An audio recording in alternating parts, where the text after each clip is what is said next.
ॐ नमः सिद्धेभ्यः। ॐ नमः सिद्धेभ्यः। ॐ नमः सिद्धेभ्यः। नरकग्रह कपाटं नाकमोच्छैकमित्रं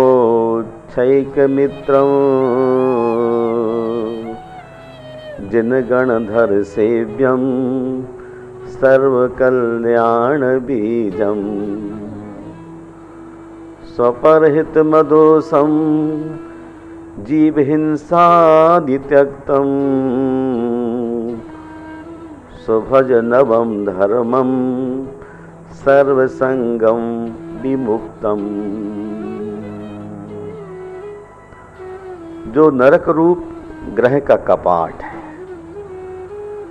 स्वर्ग मोक्ष का एकमात्र मित्र है, जिनेंद्र और गणधर्म द्वारा सेवनीय है, सर्व कल्याणों का बीज है, स्वपर हित करता है, दोष रहित, जीव हिंसा से विरहित, ऐसे सर्व परिग्रह से विमुक्त नवम आकिंचन्य धर्म को सम्यक प्रकार भजो। जय बोलिए वर्तमान शासन नायक तीर्थंकर भगवान महावीर स्वामी की जय। उत्तम आकिंचन्य धर्म की जय। उत्तम आकिंचन्य धर्मधारी संत श्रोमणि आचार्य गुरुवर श्री विद्यासागर मुनिराज की जय। धर्म स्नेही बंधुओं, आज पर्युषण का 9वां दिन है। आकिंचन्य की साधना का पवित्र दिन, परिग्रह मुक्ति का मंगलकारी दिन, एक ऐसा उपकारक दिन जब हम व्यर्थताओं को विदा कर सकते हैं और सार्थकताओं की आरती उतार सकते हैं। आकिंचन्य का अर्थ है स्वयं को अविशिष्ट मानना, तमाम वस्तुओं पर से स्वामित्व खींच लेना, जिन्हें भ्रमवश हम अक्सर अपना मान बैठते हैं। भव भ्रमण की असली धुरी भ्रम ही है, क्योंकि जैसे ही हम निर्भ्रम होते हैं, हमारा ध्यान स्वप्न पर जाता है और हम अपने पांवों पर खड़े होने लगते हैं। स्वाभाविकता और आत्मनिर्भरता आकिंचन्य के वरदान हैं।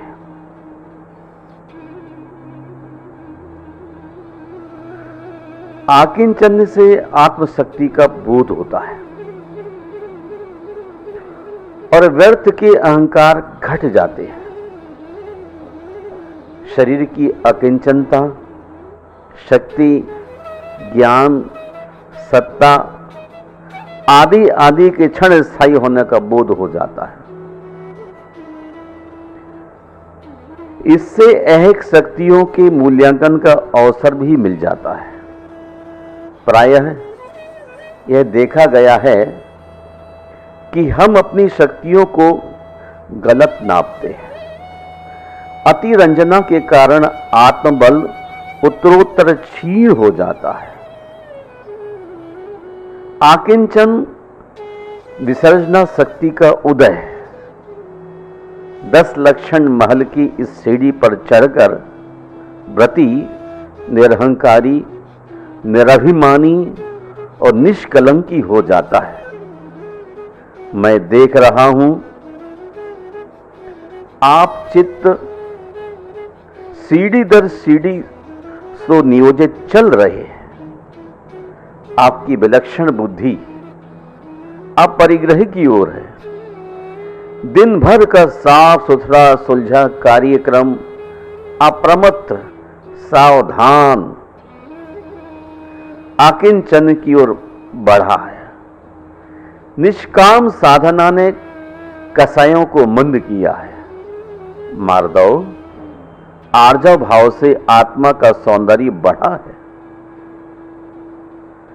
तदनंतर सत्य की खोज में अलोह वृत्ति बड़ी कारगर सिद्ध हुई है। पर्यूषण यात्रा में संयम से चलने पर आनंद ही आनंद बरसा। आसक्तिता तब त्याग कर सम्यक दृष्टि का प्रमाण पत्र लिया। अब आकिंचन रूप सार गुणवत्ता की उपलब्धि के लिए साधना अनवरत है। आकिंचन का अर्थ है झील में लहरों का न उठना। आकिंचन का अर्थ है झील में लहरों का न उठना। मधुमक्खियों के छत्ते में पत्थर लगने के बावजूद भी नाव भिन्न बनाना। दर्पण की भांति एकदम स्वच्छ और ज्ञानी की तरह निर्भ्रांत स्थिति का होना। ज्ञानी के मन में विचारों की भीड़ नहीं होती, क्योंकि विचारों की भीड़ आकिंचन में बाधक है। विचार और विचार स्वास्थ्य का लक्षण नहीं है, चित्त की रूढ़ दशा का परिचायक है। जब मन पूर्णतः शुद्ध और स्वच्छ होता है तब विचार शून्य हो जाता है। केवल शेष रहता है विवेक, कॉमन सेंस।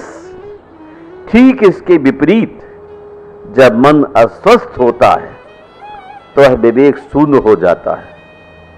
केवल विचारों की भीड़ रह जाती है और हम जीते रहते हैं विचारों की भीड़ में, सुबह से सांझ तक, जन्म से मृत्यु तक। महानुभाव इस भीड़ से आज ही मुक्त होना है। संबंध कारक का विच्छेद करना है। अतएव सीधी सही राह चलिए। विचारों का किंचित भी संग्रह ना कीजिएगा। कोई आदमी वृक्ष की जड़ों को पानी पिलाता जाए और यह भी सोचे कि वृक्ष में पत्ते ना आए तो कैसे संभव है? पत्तों का जड़ों के साथ गहरा संबंध है।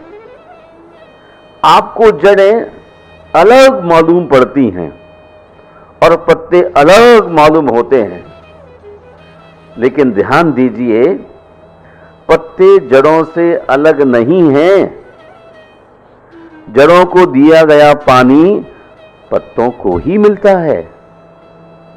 हम विचारों को संग्रहित करते रहें, उन्हें पानी देते रहें, लेकिन जब वही विचार मन को बेचैन, आंदोलित और अशांत करने लगते हैं, तब हम उन्हें दूर करने का उपाय सोचते हैं। इस स्थिति में विचारों से मुक्त होने का एक ही उपाय है, वृक्ष की जड़ों को पानी नहीं देना। फिर देखिए आप, वृक्ष के मुरझाने कुम्हलाने में बहुत देर नहीं लगती। मनुष्य के पास दो बगीचे हैं, एक आत्मा का, दूसरा शरीर का। जब शरीर के बगीचे में पानी देते हैं तब शरीर लहलहाता है, और जब आत्मा मुरझाने लगती है और जब आत्मा के बगीचे को पानी देते हैं तब आत्मा लहलहा उठती है, शरीर सूखने लगता है। मिथ्या दृष्टि शरीर के बगीचे को पानी देकर प्रसन्न है, तो सम्यक दृष्टि आत्मा के बगीचे को पानी देकर प्रसन्न है। देह दृष्टि मिथ्या दृष्टि है, आत्मदृष्टि सम्यक दृष्टि है। सम्यक दृष्टि के संसार का अंत आ गया है, किंतु मिथ्या दृष्टि का संसार अनंत है। सम्यक दृष्टि के लिए पर पदार्थ कुछ नहीं है, किंतु मिथ्या दृष्टि के लिए पर पदार्थ परमात्मा है। सम्यक दृष्टि आकिंचन का समर्थक है, मिथ्या दृष्टि संसार शरीर भोगों का प्रबंधक है। ध्यान रखिए, शरीर को सजाने संवारने और सहारे की आकांक्षा आकिंचन में सबसे बड़ा अवरोध है। पश्चिम में विलेक्षों ने विचारों पर बल दिया है, किंतु भरत क्षेत्र के आर्यों ने आकिंचन आचरण को प्रमुखता प्रदान कर लक्ष्य तक पहुंचाने का पुरुषार्थ किया है। अमृतचंद सूरी का कथन है, सम्यक दृष्टेर भवति नीतो ज्ञान वैराग शक्ति स्वंबस्तत्वं कलयतुमयं स्वानुरूपाप्ति मुक्त्या यस्मात् ज्ञात्वा व्यतिकर्मेदं तत्त्वतः संपरं च स्वस्मिन्नास्ते विरमति परात् सर्वतो राग योगा। सम्यक दृष्टि के नियमतः ज्ञान और वैराग की शक्ति होती है, क्योंकि वह यथार्थ स्वरूप का अभ्यास करने में अपने स्वरूप का ग्रहण और पर के त्याग की विधि से, यह तो अपना स्वरूप है और यह परद्रव्य का स्वरूप है, इस तरह दोनों के अंतर को परमार्थ रूप से जानकर अपने स्वरूप में स्थित है और परद्रव्य का सर्वतोभावीन त्याग करता है। ऐसी स्थिति ज्ञान और वैराग की शक्ति के बिना नहीं हुआ करती। हे भव्यात्मन, तू शुद्ध स्वरूप आत्मा को 5 प्रकार के रस से रहित, 5 वर्णों से रहित, 2 प्रकार की गंध गुण से रहित, 8 प्रकार के स्पर्श गुण से रहित, इसी से अप्रकट शब्द पर्याय से रहित स्वभाव वाला, पुद्गल के चिन्ह से ग्रह नहीं होने वाला, सर्व आकारों से रहित निराकार स्वभाव युक्त और ज्ञान दर्शन गुण वाला ऐसा शुद्ध निर्विकार द्रव्य जानना। आचार्य भगवान कहते हैं, जो जीव परद्रव्यों से राग करता है उसके ज्ञानावरणादि कर्मों का बंध होता है, और जो परद्रव्यों के प्रति वीतराग भाव रखता है वह सर्व कलंकों से विमुक्त हो जाता है। वास्तव में संसारी आत्माओं के यह रागादि विभाव रूप अशुद्ध उपयोग ही भावबंध है। अशुद्ध उपयोग रूप परिणाम से पुद्गल कर्म वर्ण रूप द्रव्य बंध होता है, और वह परिणाम राग द्वेष मोह भावों सहित है। वह परिणाम शुभ और अशुभ के भेद से 2 तरह का है। उनमें से मोह भाव और द्वेष भाव ये दोनों अशुभ हैं, और राग भाव पंच परमेष्टि की भक्ति आदि स्वरूप शुभ हैं, और विषय वृत्ति रूप अशुभ भी हैं। अपनी आत्मसत्ता से भिन्न रूप पंच परमेष्टि आदिकों में जो भक्ति आदि प्रशस्त राग रूप परिणाम है वह पुण्य है। जो परद्रव्यों में ममत्व विषयानुराग रूप अप्रशस्त परिणाम है वह पाप है। और जो अन्य द्रव्यों में दिखलाई न दे ऐसा वीतराग शुद्धोपयोग रूप भाव है। वह दुख के नाश का कारण रूप मोक्ष स्वरूप है। अतएव जो कुछ कर्मजनित सामग्री है वह सब परद्रव्य रूप है। उससे निवृत्त होकर निज द्रव्य में ही प्रवृत्ति करना चाहिए।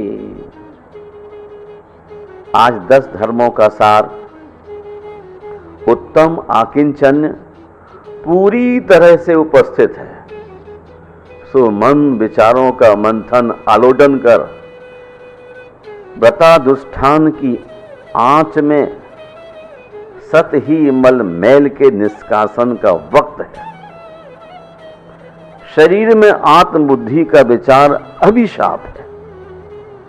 जब तक इस जीव को अपने निजानंदमय निराकुल शांत उपवन में कीड़ा करने का अवसर नहीं मिलता तब तक ही यह जीव अस्थि मांस और मलमूत्र से भरे हुए अपावन घृणत शरीर के और अन्य 5 इंद्रियों के विषयों में आसक्त रहता है। किंतु जब दर्शन मोहादिक के उपशम 6 उपशम से इसके चित्त में विवेक ज्ञान जागृत हो जाता है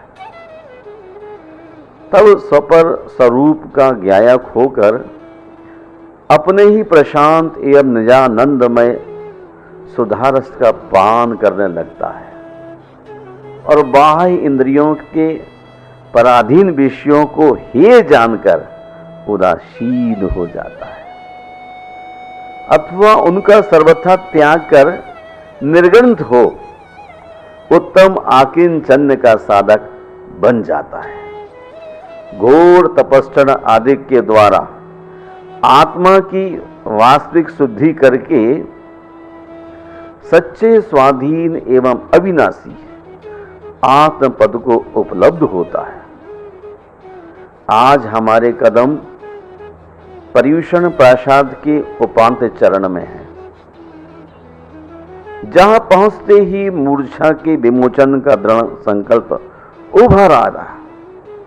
अनासक्ति की रोशनी ने विषमता के संपूर्ण अंधकार को छिन्न भिन्न कर दिया है जिससे सब अपने अपने स्वभाव में शांत संतुष्ट और उल्लसित है। आज आकिंचन की साधना का पवित्र दिवस और आज परिग्रह मुक्ति का मंगलकारी मुहूर्त, ऐसा उपकारक मुहूर्त क्षण जिसमें व्यर्थताओं को अलविदा कर सार्थकताओं को स्वीकार करना है।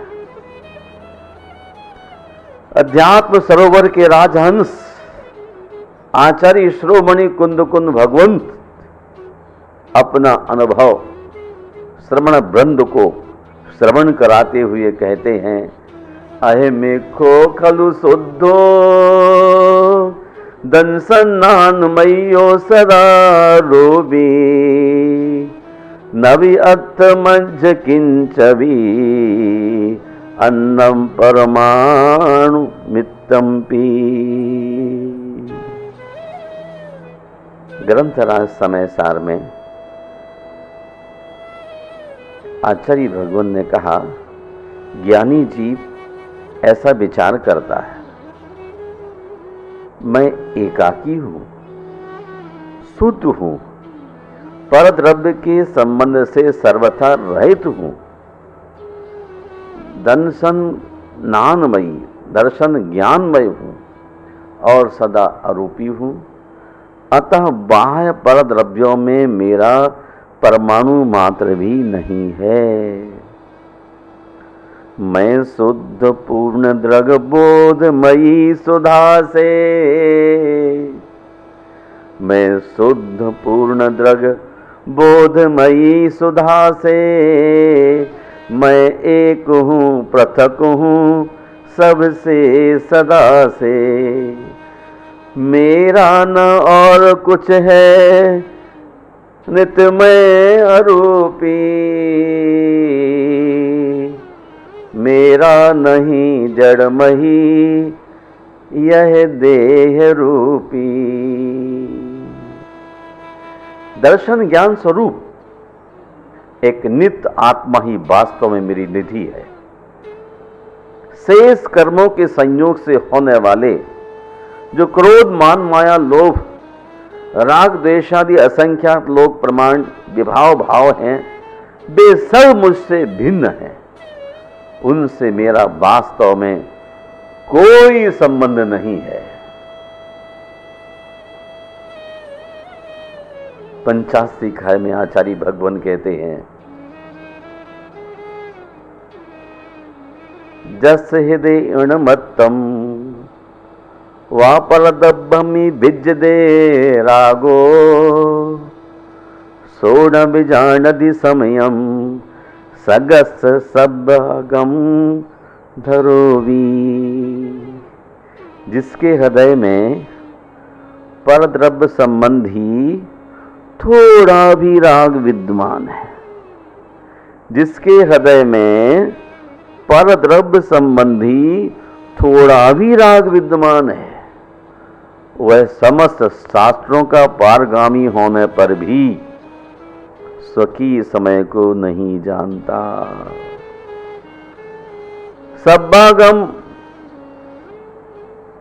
का जानकार होने पर भी पर पदार्थों के प्रति थोड़ा सा, कितना थोड़ा सा भी राग है तो वह भी स्वसमय को जानने में अवरोध है।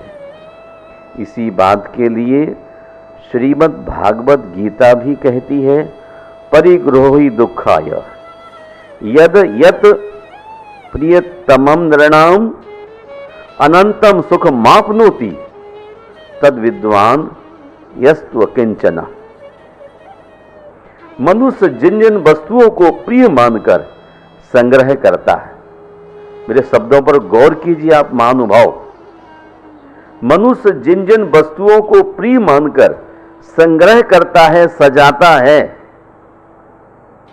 उसका वह परिग्रह उसे दुख का कारण बनता है। किंतु जो इस रहस्य को जानकर आकिंचन्य धर्म को धारण करता है, किंचित परिग्रह नहीं रखता, वह विद्वान अनंत सुख प्राप्त करता है। गुरुवर आचार्य विद्यासागर मुनिराज इस स्तुति विद्या में लिखते हैं, भव भव में नवतन का कारण यही परिग्रह माना है। भव भव में नवतन का कारण यही परिग्रह माना है। वैर कलह का जनक रहा है, यही परिग्रह बाना है। यही परिग्रह राजमार्ग है, जिस पर शनि का विचरण हो। अतः परिग्रह तजता यह मुनि, जिससे निज का सुमरण हो।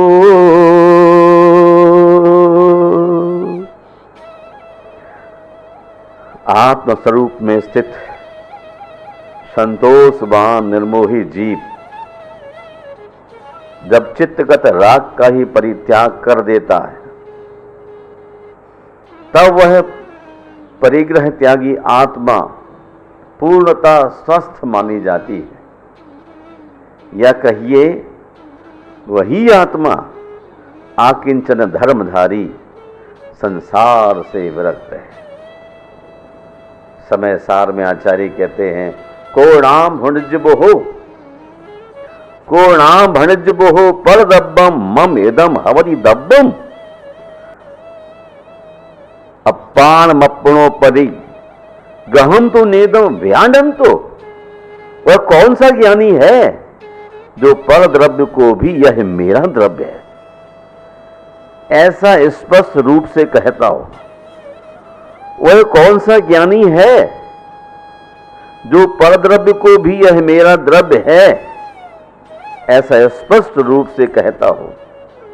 कोई भी ज्ञानी ऐसा नहीं है, क्योंकि वह तो निश्चित रूप से चिदानंद ही है, एक स्वभाव जिसका ऐसे शुद्धात्मा को ही अपना परिग्रह जानता है। गुरु नानक एक संध्या अपने शिष्यों को आकिंचन धर्म का महत्व बतलाते हुए कह रहे थे, धन दारा संपत्ति सगल,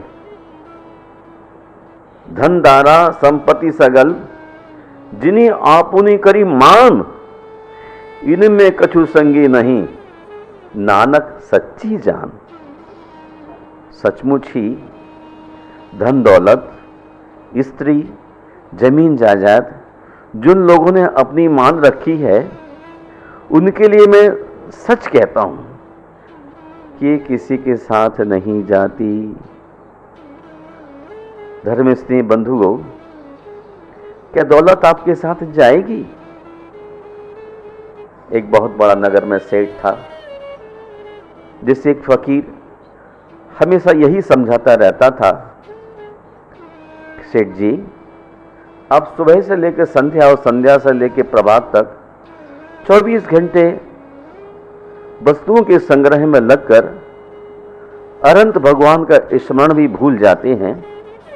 थोड़ी देर को भगवान का स्मरण किया करें, सत्संग में आया करो ताकि भेद विज्ञान हो, आकिंचन की ओर रुझान हो।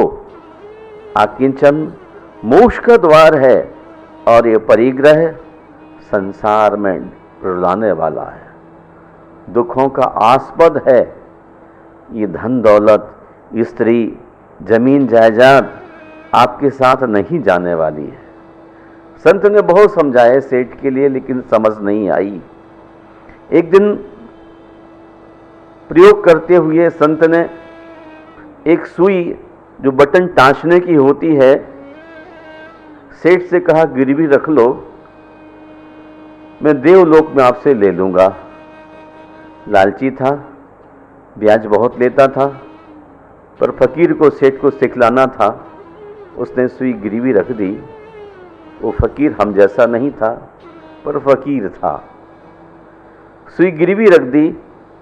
साधना करते करते सेठ ने बहुत कुछ दान दिया था, वह भी स्वर्ग जाता है, लेकिन फकीर तो स्वर्ग की बड़ी ऊंचाइयों को छुआ था, क्योंकि मंद कसाई था, परिग्रह पास न के बराबर था। तो फकीर ऊंचे वाले स्वर्गों में अधिक फैसिलिटी में था, सेठ नीचे था।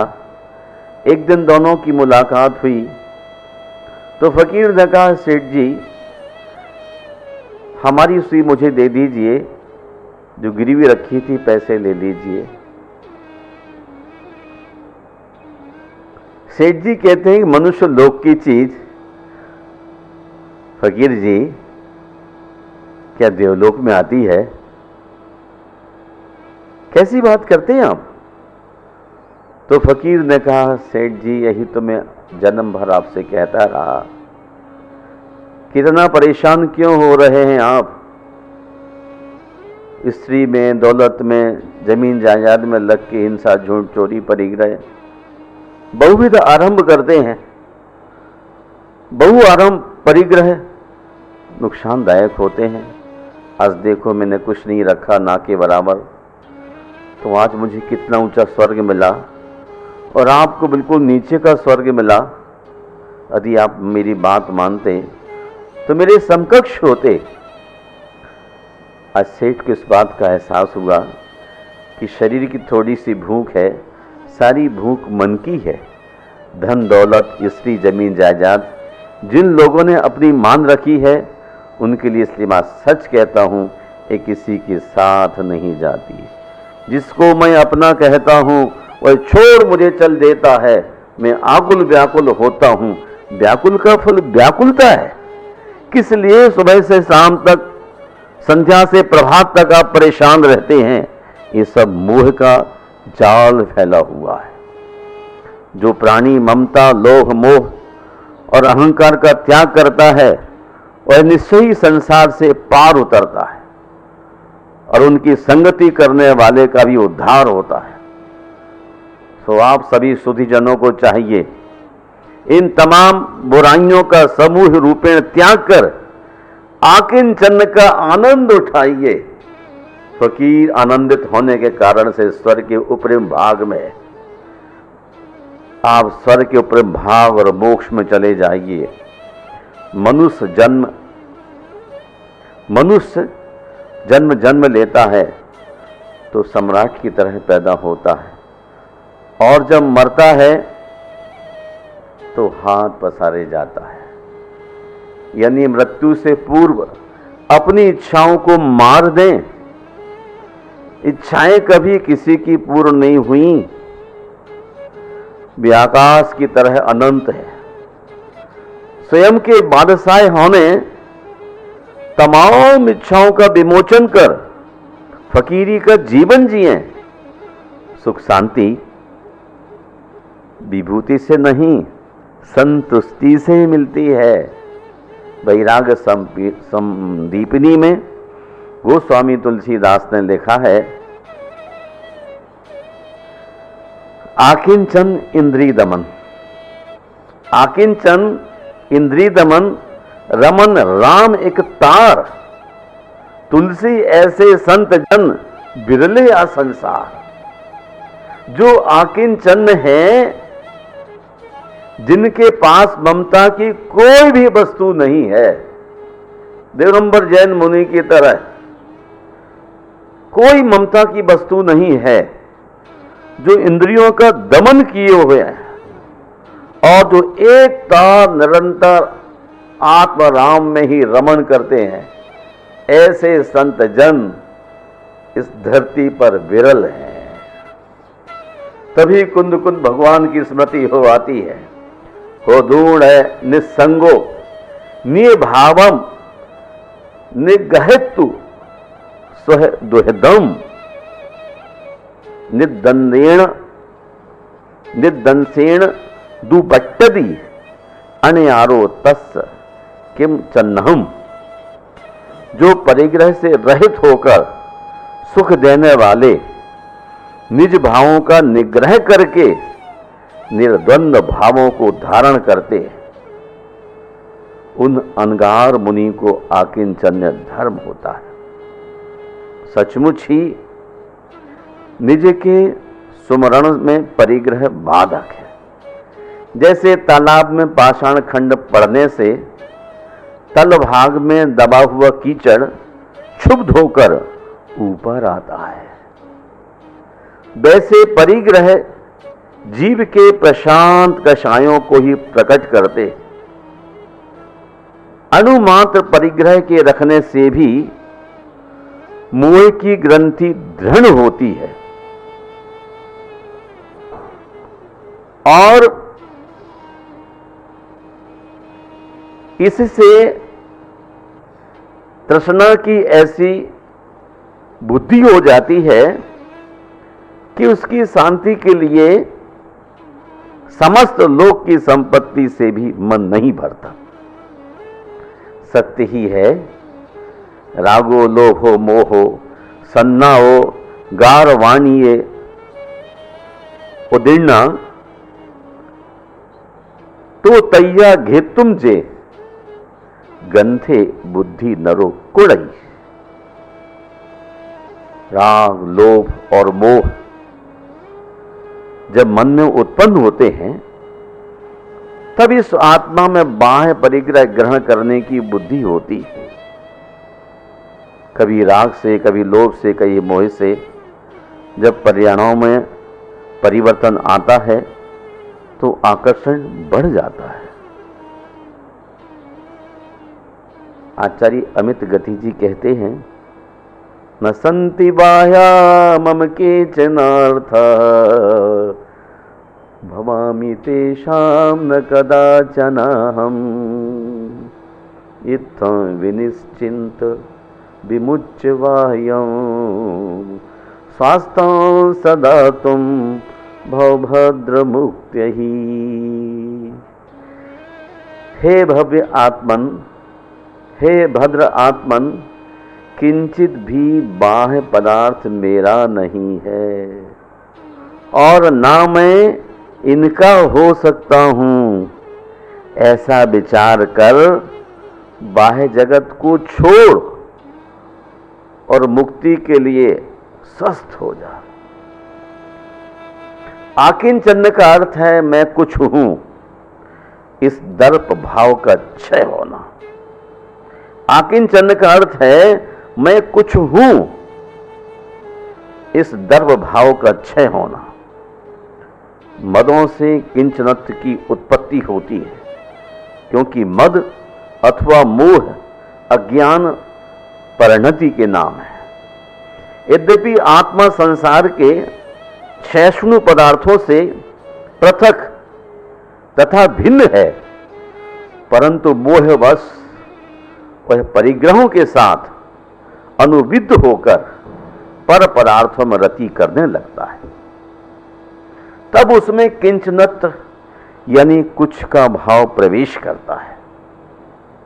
गीता में भी कर्तृत्व के अभिमान को इसी अहंकार का मूढ़ परिणाम बतलाते हुए कहते हैं, अहंकार विमूढ़ आत्मा कर्तव्याहम इति मन्यते।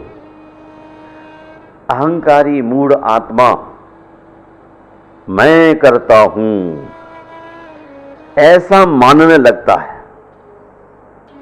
वास्तविक स्थिति में मोह तथा आसक्ति के क्षय से आकिंचन प्राप्त करना ही तो स्मार्त रूप भेद विज्ञान का मार्ग है। आकिंचन ही परम धर्म है। आकिंचन का आशय है यथार्थ ज्ञान, वास्तविक ज्ञान, संसार के प्रत्येक पदार्थ के प्रति विराग। आकिंचन से आत्मशक्ति का बोध होता है और व्यर्थ के अहंकार घट जाते हैं। शरीर की अकिंचनता समझ में आ जाती है और रूप, शक्ति, ज्ञान, सत्ता आदि आदि के क्षण स्थायी होने का बोध हो जाता है। आकिंचन विसर्जना शक्ति का उदय है। 10 लक्षण महल की इस सीढ़ी पर चढ़कर व्रती निरहंकारी, निर्भिमानी और निष्कलंकी हो जाता है। वास्तव में आकिंचन संग्रह निर्वर्तक है, शुद्ध ध्यान की शक्ति है, ममत्व का विगलित होना है, रत्नत्रय में प्रवृत्ति है। आकिंचन धर्म चित्त को आकुंचित अर्थात उदार बनाता है, देह के प्रति राग छोड़ाता है, सांसारिक सुखों से विरक्ति दिलाता है, डिटैचमेंट। आकिंचन में तृण मात्र भी परिग्रह नहीं रहता। वास्तविक आकिंचन यही है। आकिंचन आत्मा और पर की विचार शक्ति है। इसमें पंच परमेष्टि की भक्ति होती है। आकिंचन दुष्ट संकल्पों के त्याग का हेतु है। अनुदिष्ट भोजन आकिंचन धर्म है। भारतीय संस्कृति में वैदिक पद्म पुराण में तीर्थंकरों के उत्कर्ष त्याग का उपाख्यान मिलता है। कहते हैं इस भारतवर्ष में 24 तीर्थंकर श्रावक कुल में उत्पन्न हुए। उन्होंने शरीर का मोह छोड़ केश लॉन्च पूर्वक तपस्या में अपने आप को युक्त किया। उन्होंने इस निर्ग्रंथ दिगंबर पद को पुरस्कृत किया और जब जब वे आत्मा ध्यान में लीन होते थे तब तब फणेन्द्र नागराज उनके ऊपर छत्र छाया करते थे। अर्थात जो महान तपस्या में लीन होने वाले महापुरुष हैं, उनकी रक्षा के लिए, हेल्प के लिए फणेन्द्र आकर के हेल्पफुल होता था। बुद्ध ने देह का ममत्व छोड़ा, वे सन्यासी बने, राजा के बेटे थे। महावीर ने घर छोड़ा, पूर्ण निष्प्रह हुए। जैनों के 24 तीर्थंकर राजाओं के राजपुत्र थे। क्या बात है, क्यों राजाओं के बेटों ने गृह कुटुंब व संसार छोड़ा? जरूर इनकी निर्धनता कुछ ऐसी दिखी, जरूर इनको निर्धनता कुछ ऐसी दिखी जैसी संसार के कंगालों को नहीं दिखती। तीर्थंकरों को सफलता में असफलता दिखाई दी, उनको सुख के बीच दुख खड़ा नजर आया। हिमालय सा उत्तुंग आकाश को छूता। अब आप ही सोचिए, इनका दिल कहां कैसे लगेगा? इंद्रियों से प्राप्त सुख कोई सुख नहीं है, मात्र सुखाभास। वैसाखियों के बल सुख की तलाश करने वाले लोग हैं यहां। तीर्थंकर किसी वैसाखिया के भरोसे नहीं जीते। इस देश में कुछ ऐसा रिवाज है कि जब बच्चा थोड़ा बड़ा हुआ और उसके हाथ में बैसाखियां पकड़ा दी, माता पिता, दादा दादी उसे बैसाखियां देखकर बड़े खुश होते हैं। बच्चा बैसाखियां के सहारे चलता है और पिता पालक उसे देखकर प्रसन्न होते हैं। हम उसे बिना बैसाखियों के चलने नहीं देते। हम उस बच्चे को बिना बैसाखियों के चलने नहीं देते। बच्चा बड़ा होता जाता है और वह अपनी स्वाभाविक आत्मशक्ति को भूल जाता है कि मैं कौन हूं।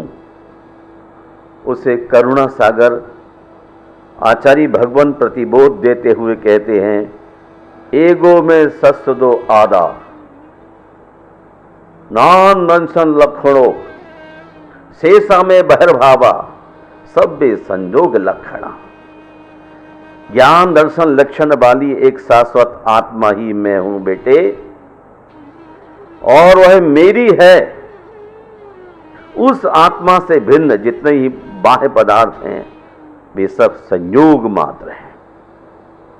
बच्चा बैसाखियों के सहारे चलता चलता भूल ही जाएगा कि मेरे पास भी पैर हैं, मैं बिना बैसाखियों के भी चल सकता हूं।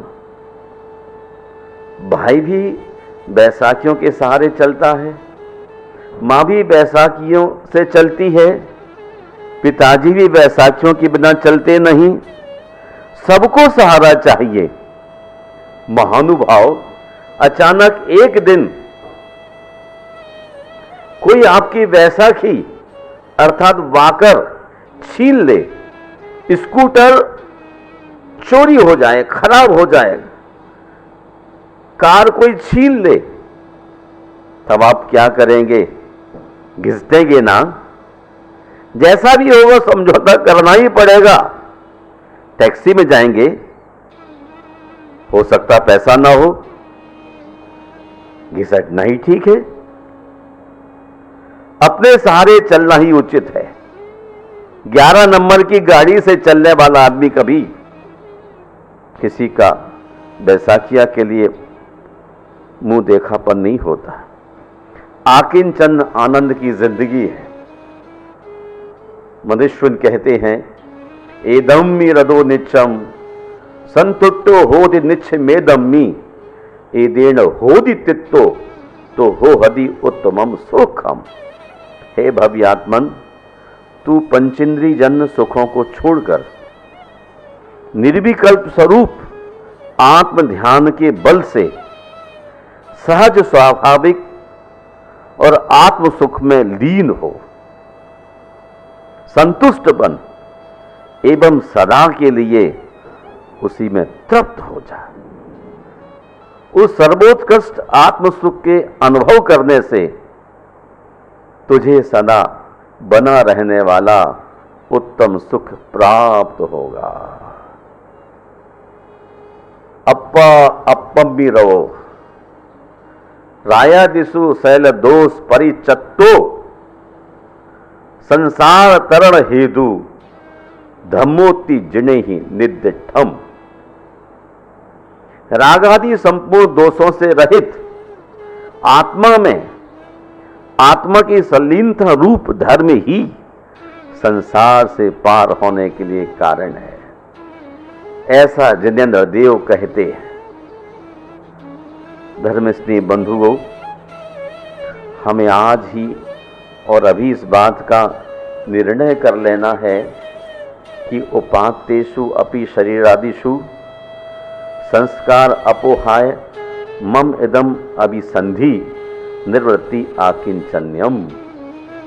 जो शरीर आदि उपात हैं उनमें भी संस्कार का त्याग करने के लिए यह मेरा है। इस प्रकार के अभिप्राय का त्याग करना आकिंचन्य है। शरीर आदि जो प्राप्त है, दूर दूर तक पदार्थ दिख रहे हैं, इदम अचेतनम दृश्य। इन आंखों को जितना दूर दूर तक फैलाओ वहां तक पदार्थ नजर आते हैं, जबकि ये पदार्थ हमारे अपने नहीं हैं, पुद्गल की पर्याय हैं, उत्पन्न होती हैं, नष्ट होती हैं। इसलिए उपात पिछले पुण्य के योग से अगर ये प्राप्त हुए हैं, इन पदार्थों के प्रति आप ज़्यादा विश्वस्त मत होइए। ये सब पुद्गल की पर्याय आज हैं, अगले पर में नष्ट होने वाली है। आपको चाहिए, सर्प कैंचली का त्याग करता है लेकिन विष को नहीं छोड़ता है।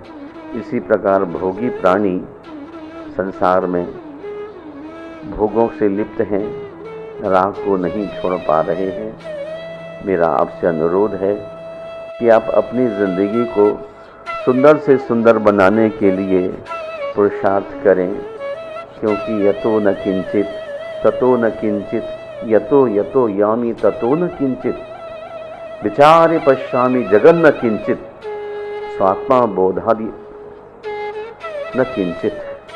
न यहाँ कुछ है न वहाँ कुछ है। जहाँ जहाँ पर भी मैं देखता हूँ जाता हूँ वहाँ कुछ भी नहीं है। विचार कर देखता हूँ तो जगत में क्या सारभूत है, कुछ भी नहीं। वास्तव में आत्मानुभव से बढ़कर अन्य कुछ भी नहीं है। मेरा आप सबके लिए बहुत बहुत आशीर्वाद है। आप बड़ी शालीनता के साथ धरती पर जिएं, लेकिन जीने का एक ही सुगम रास्ता है, आसक्तियों को समाप्त करके और शिवशाला के द्वार पर दस्तक दें। जैसे ही हम आसक्तियों का विमोचन करेंगे, मोक्ष को प्राप्त करने के लिए एकदम हल्का करते जाएंगे, एकदम हल्का करते जाएंगे, और पूरी तरह से जब रिक्त हो जाते हैं तो यह व्यक्ति अपने स्वभाव को उपलब्ध हो जाता है। वस्तुओं का परमाणु मात्र भी संग्रह आकिंचन में बाधक है। ऐसे बाधक पदार्थों से आज ही के दिन संबंध तोड़ अपनी आत्मा में रमण करने का पुरुषार्थ करें।